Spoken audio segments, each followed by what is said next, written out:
Presented by RLA Recording Studio.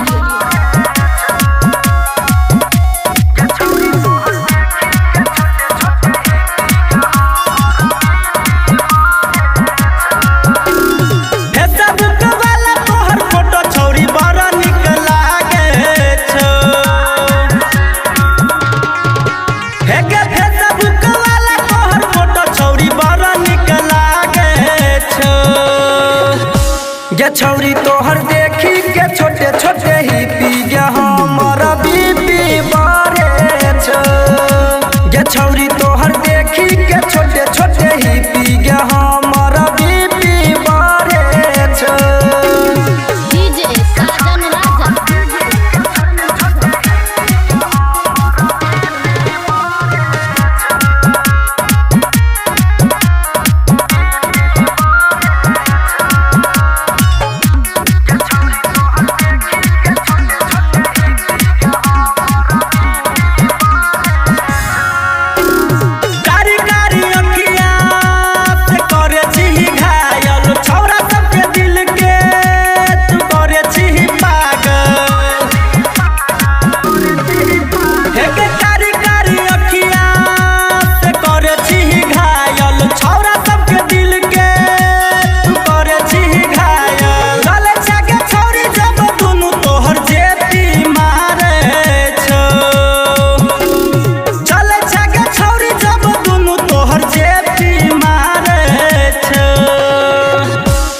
छौरी तोहर देखी के छोटे छोटे ही पी गया हमारा बीपी बारे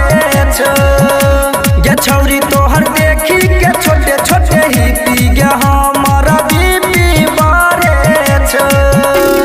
DJ साजन राजा।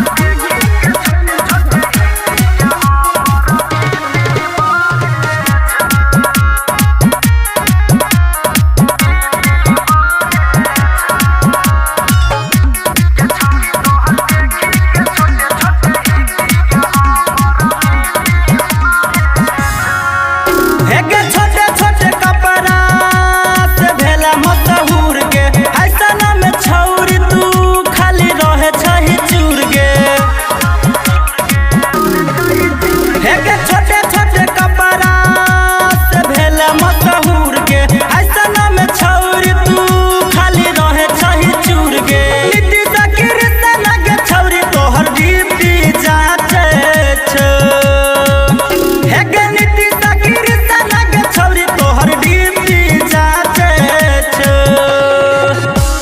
छौरी तोहर देखी के छोटे छोटे ही पी गया हमारा बीपी बारे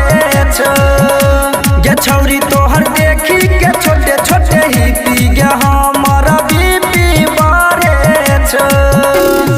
Presented by RLA Recording Studio. गे छौरी तोहर देखी के छोटे छोटे ही पी गया हमारा बीपी बारे